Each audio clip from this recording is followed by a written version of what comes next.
Hola, muy buenas tardes. Mi nombre es el pastor Rubén Cernas y hoy les voy a enseñar acerca de las enseñanzas bíblicas en este libro, Una iglesia bien ordenada.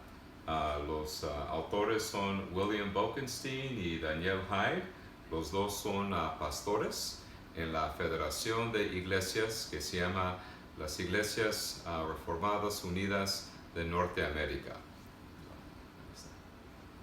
Así que hoy este día vamos a hablar acerca del capítulo 1, una iglesia bien ordenada, el capítulo 1, y lo que se trata, el capítulo 1 en este libro, es acerca de la relación de la iglesia con Cristo. Así que para ayudarnos a entender mejor esta relación entre la iglesia y Cristo, vamos a hablar acerca de varios aspectos de esa relación. ¿Okay? Así que, amados, lo primero que vamos a hablar es aquí cómo la iglesia pertenece a Cristo. Cómo la iglesia pertenece a Cristo. Y, por ejemplo, nada más quiero decir tres cosas acerca de eso. Cuando decimos que la iglesia pertenece a Cristo, me estoy refiriendo como yo soy miembro del cuerpo de Cristo, ¿verdad? Que yo pertenezco a Cristo y también debo pertenecer a la iglesia. Y también otra cosa es como la iglesia es preciosa para mí. Así que es muy importante el rol de la iglesia en mi vida personal.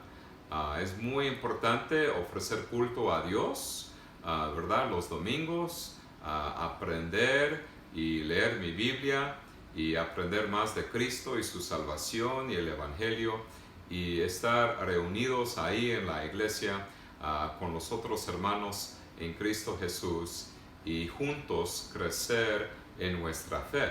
Así que el rol de la iglesia en mi vida personal, en la vida de un cristiano, es muy importante.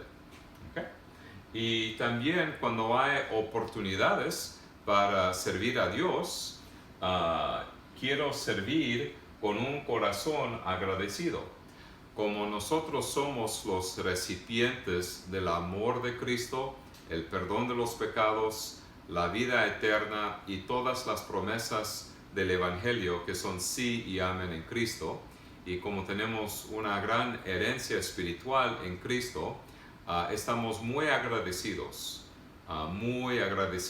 por lo que Cristo ha hecho por nosotros. Y cuando hay oportunidades para servir a Dios y ayudar en la iglesia, con mucho gusto y con mucho amor queremos servir ahí en la iglesia con un corazón agradecido. Así que cuando estamos hablando que la iglesia pertenece a Cristo, ¿verdad? Es muy importante ser un miembro de la iglesia, que la iglesia es preciosa para mí en mi vida, ¿verdad? Y también quiero servir con un corazón agradecido. ¿Okay? Otra cosa es que la segunda cosa es que Cristo es la cabeza de la iglesia, y yo quiero leerles a ustedes en Efesios capítulo 1, los versículos 20 a 23, acerca de cómo Cristo es la cabeza de la iglesia. ¿Ok?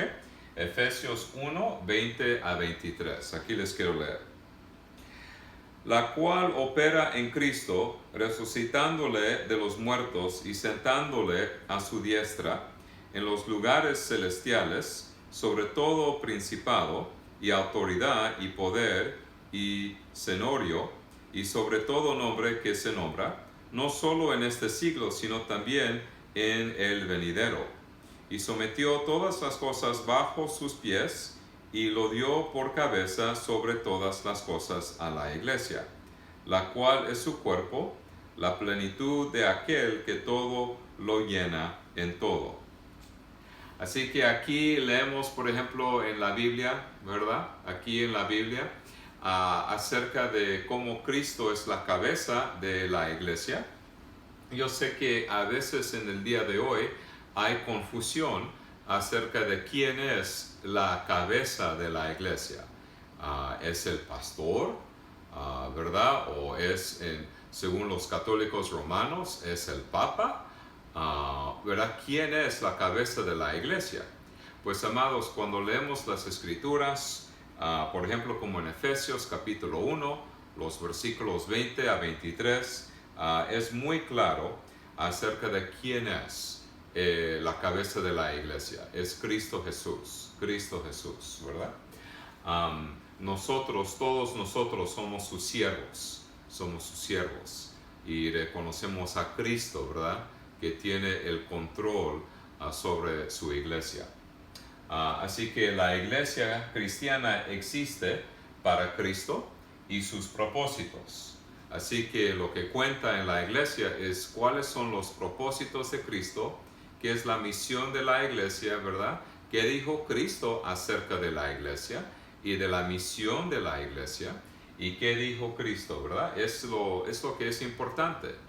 ¿Por qué existe la iglesia? Pues la iglesia existe para Cristo y sus propósitos, ¿verdad? Y también nos podemos a leer otro pasaje también, por ejemplo en Mateo 28, a donde Cristo nos explicó acerca de el propósito de la iglesia antes que volvió a su Padre Celestial, ¿verdad? Y volvió a los cielos para estar a la diestra de su Padre Celestial. Cristo dio a sus discípulos la gran comisión que explica la misión de la iglesia. Aquí nos dijo Jesús en Mateo 28, los versículos 18 a 20. Y Jesús se acercó y les habló diciendo: Toda potestad me es dada en el cielo y en la tierra. Por tanto, id y haced discípulos a todas las naciones, bautizándolos en el nombre del Padre y del Hijo y del Espíritu Santo, enseñándoles que guarden todas las cosas que os he mandado, y he aquí yo estoy con vosotros todos los días hasta el fin del mundo. Amén. Así que eso es lo que quiere hacer Cristo, ¿verdad? Que debemos ser discípulos, ¿verdad? Enseñando a todos lo que nos enseñó Cristo.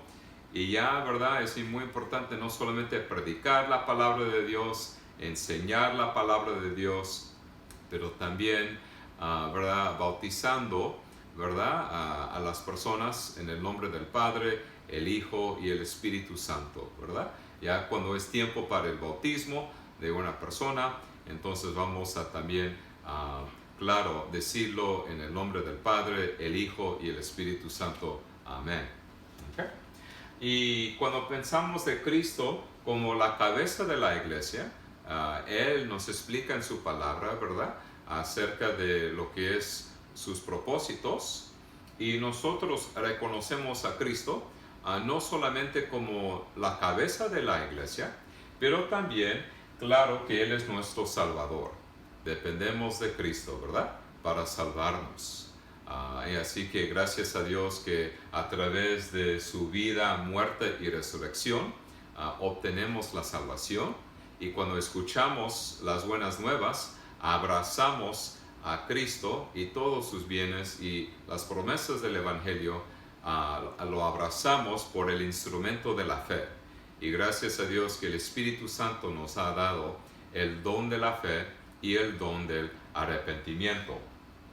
Así que, amados, Cristo es nuestro Salvador y también Cristo es nuestro protector. Nosotros estamos en una guerra espiritual. En esta guerra espiritual tenemos tres enemigos. Siempre estamos luchando contra el diablo, el mundo y la carne, ¿verdad? El diablo, Satanás, ¿verdad?, el padre de las mentiras, ¿verdad?, desde el principio, desde Adán y Eva, ¿verdad?, hemos luchado contra él. Y cuando estamos hablando del mundo, nos referimos, por ejemplo, ¿verdad?, a las ideas falsas, a las doctrinas falsas, ¿verdad?, a las tentaciones del mundo, ¿verdad?, que nos causa confusión o dudas acerca de nuestra fe cristiana. Y cuando hablamos de la carne, A eso se refiere a nuestros deseos pecaminosos, ¿verdad? A eso se refiere la carne. Así que en esta guerra espiritual dependemos de Cristo como nuestro protector, defensor, en esta guerra espiritual contra el mundo, el diablo y la carne. Y cómo dependemos de Cristo, ¿verdad? En esta guerra espiritual. Y también Cristo es el proveedor, ¿verdad? Él, dependemos del buen pastor, de Cristo Jesús como el buen pastor, para darnos lo que necesitamos. Y si sabemos, ¿verdad? Como el Salmo 23 o Juan capítulo 10, el buen pastor siempre está pendiente de lo que necesitan sus ovejas, ¿verdad? O necesitan agua, o necesitan comida, o protección. Aquí vienen los lobos, o los ladrones, ¿verdad? Protección o alimento, o, ¿verdad? Él nos guía, ¿verdad? Siempre dependemos del buen pastor en nuestras vidas, como somos sus ovejas, ¿verdad? Así que Cristo tiene un rol muy grande en nuestras vidas, como nuestro Salvador, protector, proveedor, y eso es lo que hace el buen pastor. Otra cosa que queremos decir también, amados, para entender mejor esta relación entre Cristo y la iglesia, es otra cosa: la unidad de la iglesia. La unidad de la iglesia. Y cuando estamos hablando de la unidad de la iglesia, estamos hablando de, por ejemplo, nuestra comunión con Cristo y también la comunión de los santos. Y cuando yo digo santos, me estoy refiriendo a los cristianos, ¿verdad? Que según las escrituras, como por ejemplo Filipenses capítulo 4, ¿verdad? De 14 a 23, Pablo se refirió a sus hermanos de los filipenses como los santos, ¿verdad? Es porque nosotros somos santos, porque estamos cubiertos con la santidad de Cristo, con la perfección de Cristo, con su vida perfecta, ¿verdad? Así que por eso Dios nos declara, nos considera santos, porque tenemos la santidad de Cristo acreditada a nuestra cuenta espiritual. Estamos cubiertos con la santidad de Cristo y por eso Dios nos llama santos, ¿verdad? Así que hay esta comunión con otros creyentes, tenemos esta comunión con Cristo y hay una unidad, ¿verdad? Con otros creyentes en Cristo Jesús y tenemos esta unidad con Cristo, la cabeza de la iglesia. Y con nosotros, cuando pensamos de esta unidad, nosotros tenemos esta unidad porque tenemos una fe común en Cristo. Y también otra cosa, Cristo y la Biblia son la base de nuestra unidad. Nosotros creemos en la autoridad y la inspiración de este libro, ¿verdad? De la Biblia, de la Santa Biblia. Y así que nosotros, ¿verdad? Tenemos esta unidad con los otros hermanos porque creemos en Cristo y creemos en la unidad y la autoridad y la inspiración de las Santas Escrituras. Y así que, amados, reconocemos la autoridad en la vida de la iglesia, ¿verdad? Y es muy importante todo lo que enseñamos, todo lo que hacemos en la iglesia debe ser según la Biblia. Y a donde leemos acerca de la autoridad de la Biblia, ¿verdad? Pues hay muchos pasajes, pero en este momento nada más quiero leerles 2 de Timoteo capítulo 3, los versículos 14, ¿verdad? A 17. Aquí les quiero leer, amados, esto. 2 de Timoteo capítulo 3, comenzando en el versículo 14. Pero persiste tú en lo que has aprendido y te persuadiste sabiendo de quién has aprendido y que desde la niñez has sabido las sagradas escrituras, las cuales te pueden hacer sabio para la salvación por la fe que es en Cristo Jesús. Toda la Escritura es inspirada por Dios y útil para enseñar, para redarguir, para corregir, para instruir en justicia, a fin de que el hombre de Dios sea perfecto, enteramente preparado para toda buena obra. Así que nosotros reconocemos, ¿verdad?, la importancia de este libro en la vida de la iglesia, en nuestra vida personalmente, y ¿verdad? Y eso es lo que vamos a predicar y enseñar y compartir, ¿verdad? Todo según las Escrituras. Así que, amados, esto fue un resumen del capítulo 1 para entender mejor esta relación entre Cristo y su iglesia. Y muchísimas gracias por su atención y que Dios los bendiga. Hasta luego.